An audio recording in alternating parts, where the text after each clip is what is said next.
Wata ni ibiki ariko moto ifite ikibazo ki batigize ikibazo boss ariko se reka nkubaza yaguye hariya nari nkoze accident aha ngaho byari birangiye n'imodoka yarindiye none se ikibazo wazi ubundi mutwara iki moto bishaka ni ikibazo cya moto wa mechanic ndabyumva nyine niko bimeze ariko ibyo byose ndakeka mbere yuko ijya guhinduka gukiza gutya ntabwo ariko yari imeze wajya kugenda ukagera iyo ugenda sakuje gutya nta moto yanjye mfite rero none se usibye n'impungenge z'abatwara abagenzi wowe ubwo urumva ntabwo ufite ko izaguhita mu muhanda n'imodoka ariko ni ikibazo cya moto rwose mbabarire basi nagira mugenzi wawe nta konti nta kibazo rwose niyo gutegera urakoze cyokora rero reka ngusobanure uri umunyarwanda sibyo inshuti yanjye nkorana na kampani y'abahinde bacuruza moto batanga moto ku bintu by'amakredi amaroni fata nimero yanjye niba wumva uri umuntu w'umusore ukwiye gukora uve kuri bino bya moto ufite ariko ubundi ibyangombwa bitwara moto ndabifite ugira perimi ndabifite niba wumva uri tayari ugomba kuba kumva ko ushaka gukora va mu bintu byo gutwara moto izi ngizi zijya mu byaro zikajya kwikorera amasaka n'ibindi bintu iyi ngiyi usibye n'abakiri itwara nawe ubwawe ufite impungenge z'ubuzima bwawe yari inazemo nawe uje uzakunaga muri wenyine utashye uzampamagara ejo mbana n'abanyamahanga urabizi ni abahinde nangwa se ni abanyamahanga ariko mfite uburyo ki namwigisha ko n'abandi bahagore za kredisi nanjye nzabigufasha basi noneho boss wampa nimero yawe tukazavugana nta kibazo yifate uzampamagare gusa hari kondisiyo hari kondisiyo bagukurikiza baca urumva ntabwo umuntu yaza ngaguterurire moto ambwira ngo twarajya amahano ujye gukora hari amafaranga make wishyura hanyuma ukaheruka ujya wishyura buri kwezi ariko nabura ukajya ku kinyabiziga kizima ugakora niba uri umwana muto ukeneye gukora ugatera n'imbere ariko ukananamira n'ubuzima bwawe ariko cyane rwose nta kibazo afata nimero ni zeru kangahe 7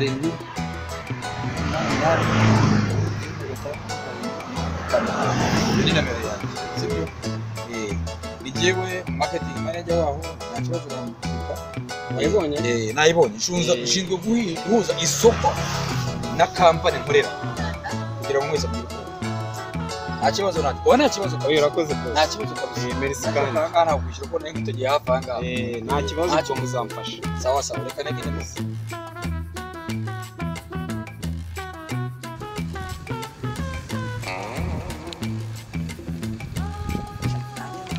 Yes, please. Hello?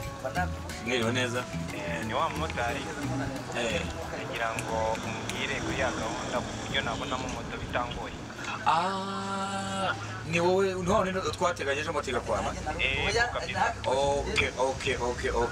None ubu nari ndi mu office ariko ndi busy. Busy ni mu office kweli. Ariko just unukupe gatoya. Reka office ya boss nyine nawe narabimubwiye turegeranye reka mpite mushyira telefone. Urakoze cyane. Okay, nari mugezeho wavugana nawe? Nta kibazo. Okay, reka mpite telefone muvugane.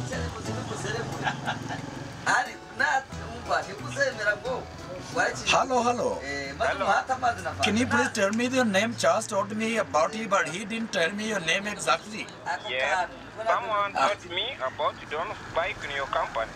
Yes, please. So I want to ask you about the process I made. No. There is no need of you asking so many questions. Because Charles told me about your issue. He told me that you want to get a motorbike on your own, that you'll be paying every month, right or not? Yes. So the point is, do you have a driving license? Yes. And you do have all the rand titles because we always get the security? Yes. So what do you have to do? Get his number. Because he knows you, me, I don't know you. Exactly, I'm from India. I brought business here in Kigali. So what do you have to do? Text him, send him the money he told you to send. Did he tell you that it's just 300,000 to send in advance? No problem. So please, send him the money. And then tomorrow, get a photocopy of your driving license. Get a photocopy of the land title. Yes.